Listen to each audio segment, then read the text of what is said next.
So manifestos, film or otherwise, can be in the first instance understood as ways of calling into being new ways of living and thinking about the ways in which society, politics, and aesthetics ought to work.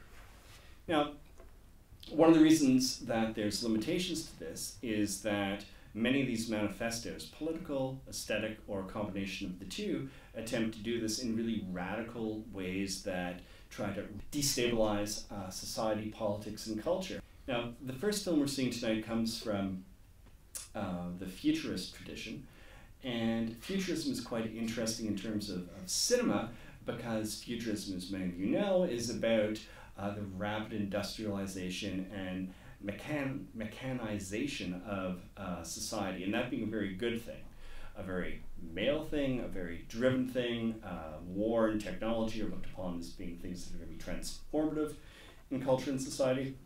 And it's worth to briefly look at the Futurist Manifesto on cinema in that light. So you'll be happy to know I'm not going to read these manifestos in detail, but just brief excerpts. So, and I should say, in the spirit of transparency, this is the first time I've ever used glasses in a public venue. So, yeah. So technology, wow, yeah. Okay. So, at first look, the cinema, born only a few years ago, may seem to be futurist already, lacking a past and free from traditions. Actually, by appearing in the guise of theater without words, it has inherited all the most traditional sweepings of literary theater. Consequently, everything we have said and done about the stage, futurist in this case, applies to the cinema. Our action is legitimate and necessary insofar as the cinema up to now has been and tends to remain profoundly passéiste, whereas we see in it the possibility of an eminently futurist art and the expressive medium most adapted to the complex sensibility of a futurist artist.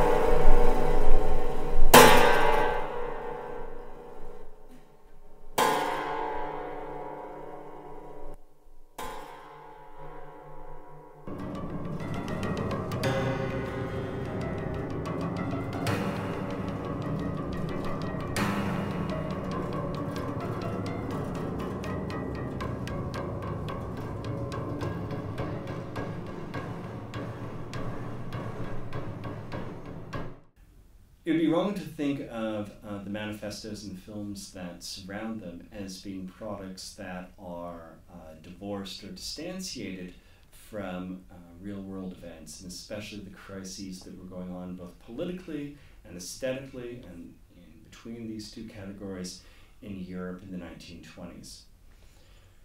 Most profoundly, the impact of the First World War in Europe, as many or all of you know, profoundly influenced the avant-gardes, especially those coming out of France, Germany, the Netherlands, and Belgium. Dadaism believed in the notion of irrationality, infantilism, and play as means by which to reinvigorate an aesthetic and political consciousness, since the precepts of rationality and logic and realism had obviously let the side down and led to massive destruction.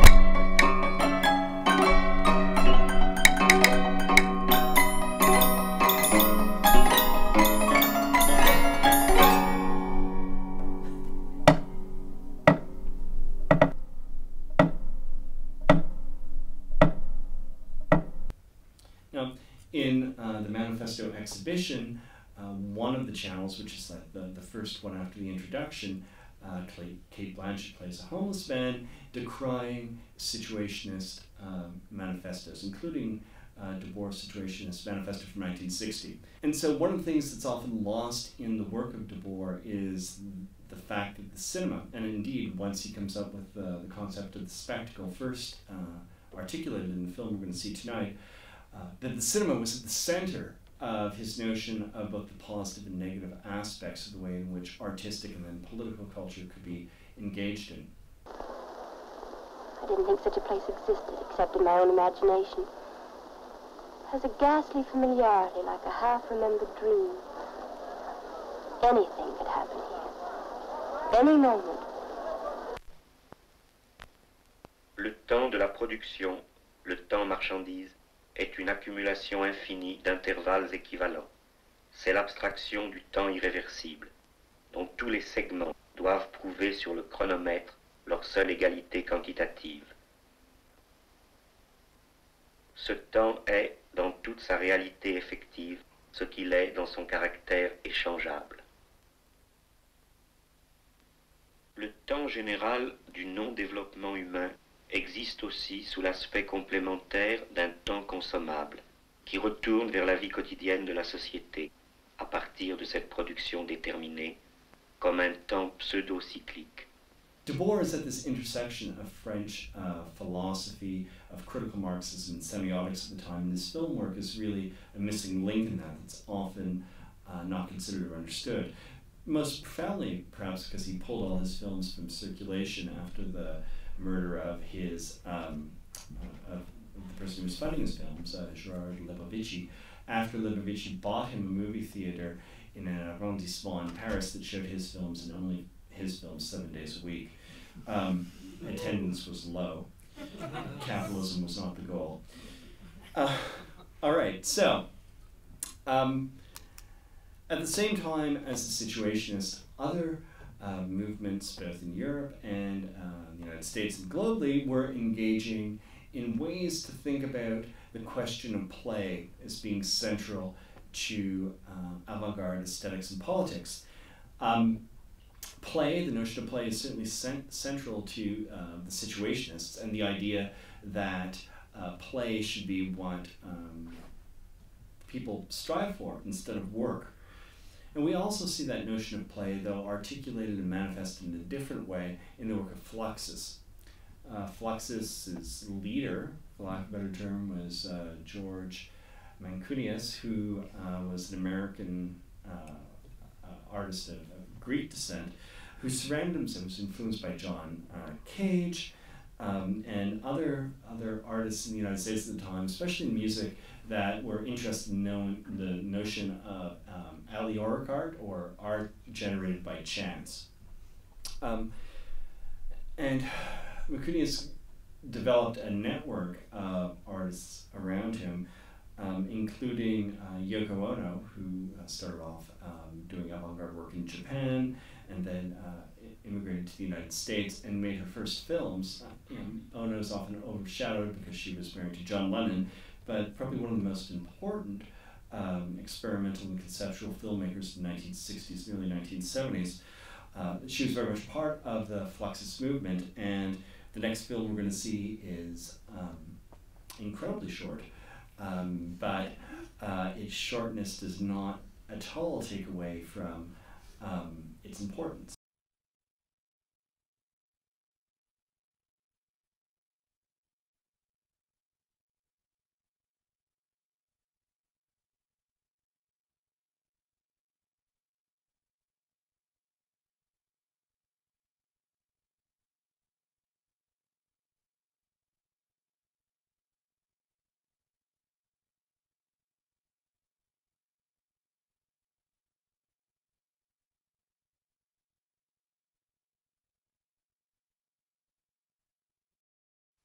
And one of the other manifestos that's present in the Manifesto exhibition is one from pop art.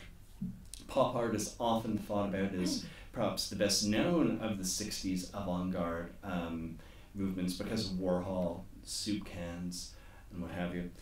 But other artists, other experimental artists who precede Warhol in experimental or avant-garde or American underground cinema were deeply ensconced in both popular culture and turning popular culture on its head. And one of those filmmakers was Kenneth Anger. Now, Kenneth Anger made his first film in 1947 while his family was away on holiday. It's best known for S&M scenes with 17-year-old Anger and a sailor, but probably even better known for the first known representation of a Christmas tree that ejaculates fireworks, hence the title of the film, Fireworks. It's a great work. Amazing that the 17-year-old in the 1940s was making it. And Anger was, by his own definition, a queer Satanist, or rather a disciple of Aleister Crowley. And in the film we're going to see tonight, he fuses his political and aesthetic interest in the ways in which homoeroticism can be portrayed with his strong sense of popular culture and his own belief that popular culture itself was, again, a word I can never pronounce in English. And English is my first language, so I should be able to do this. But anyways, Dionysian, and using pop ballads from the 1950s and early 1960s to undercut their innocence and turn them into something that is far more sexualized, which in many ways makes perfect sense, as these songs, despite the fact at times they seem anodyne, were very much about teenagers discovering their own straight and queer and polymorphous sexuality. Don't know how, I hope you'll hear my plea. Some way, I don't know how, he'll bring his love to me. Dream lover, until then, I'll be a sleeper and dream again. That's the only thing to do until my lover's dreams come true. Because I want you call my own. I want a dream lover, so I don't have to dream alone. I want a dream lover, so I don't have to dream alone.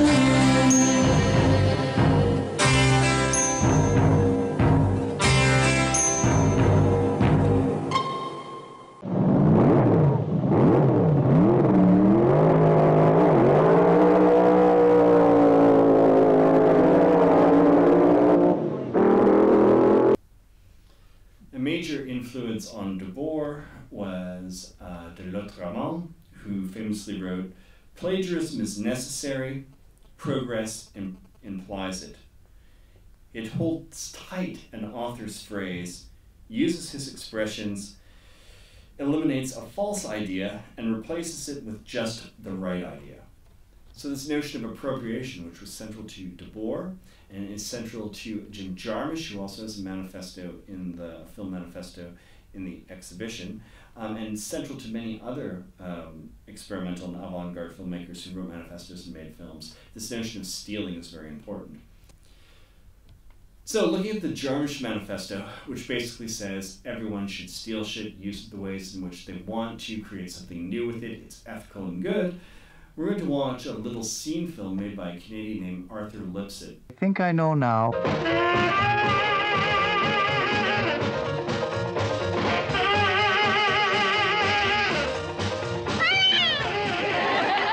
Well, if you're interested in truth, you know, I mean, it sort of makes you pause, because this way you can't know anything. You can't. Well, depends what you mean, but do you ever get, I mean, you're shaped from birth, you know, by everything around you. You can't really prove me. Convictions, but there's the same testing. They're not so quite defined. Warmth and brightness will return, and renewal of the hopes of men.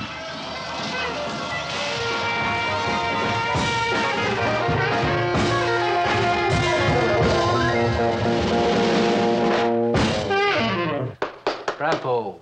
Very nice, very nice. in many ways, von Trier is the key person who repopularized the notion of film manifestos in the late 1990s. Now, his first film, few manifestos, did not have a great impact, perhaps because, in one of them he writes in caps, "I'm the great masturbator of the silver screen," and no one wanted to know that. But with Dogma 95, at the centenary of cinema in 1995, he created a manifesto with Thomas Vinterberg that not only gained a great deal of press coverage, but also led to some very important films, including Vinterberg's film, the first Dogma Film Fest in 1999.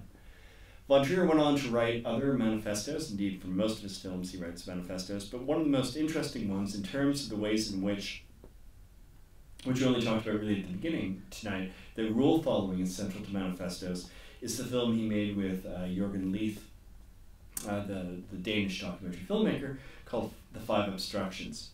And in that film, he took what von Trier thought was the perfect film, Leith's The Perfect Human from 1967, a short ethnographic, quasi-fictional documentary, and challenged him to remake it following von Trier's own edicts, 5 different ways. So it's an animated film, a film shot in the poorest part of the world, a film shot in Cuba, what have you. Each attempt, an attempt to break Leith in some way from the limitations that von Trier thought that he had. At the end of the film, the fifth obstruction, the fifth way that Leith has to remake his perfect film, is by reading a monologue written by von Trier, but written by von Trier in Leith's voice. So as if written by Jørgen Leith, which Leith then has to read. It's called Dear Stupid Lars. Kære Lars, tak for benspændene. De har lært mig at se, hvad jeg egentlig er. Et usselt, menneskeligt menneske. Jeg forsøger, som menneskene gør det, at narre verden og mig selv, fordi jeg ikke vil være ved det. Mit knep er billigt, og jeg gentager det i det uendelige. Og du fik mig til at spille med, men gjorde den fejl at lade mig komme i defensiven. Og som vi alle ved, er det angriberen, der virkelig får udstillet sig selv. Sådan er det. Du tog fejl. Og det var mig, der spændte ben for dig, hvor meget du end ønskede det omvendt. Og du faldt så langt du var. Hvordan falder det perfekte menneske? Sådan falder det perfekte menneske. If one's going to talk of manifestos, then one almost inevitably has to go back to good old Karl Marx, who was, unlike I thought in elementary school, not one of the Marx brothers. And it's sad, but it's true. I've come a long way. But in his posthumously published thesis on Feuerbach, the 11th diktat of that, the 11th point of the manifesto is probably the most important for film manifestos and also, I would think, for the contemporary political context. And many of you probably know this quite well, but I'd like to finish with it. It's very, very, very, very, very short, which is thesis number 11. The philosophers have only interpreted the world in various ways. The point is to change it. And I think that that's a critical and philosophical, but also activist point of view that's probably more relevant now than the over 130 years ago when it was first written. That aesthetic works, political works, creative works, communicative works are about changing the world, not simply about expressing one's at times masculineness, but also privileged in other ways, solitary vision of the world, but instead of using art as a way to radically destabilize default assumptions of the way in which the world is, and to educate people that not simply that there's this other way the world should be, so you should follow this, but that everything is open to question, everything can be challenged, and everything can be reimagined. Thank you.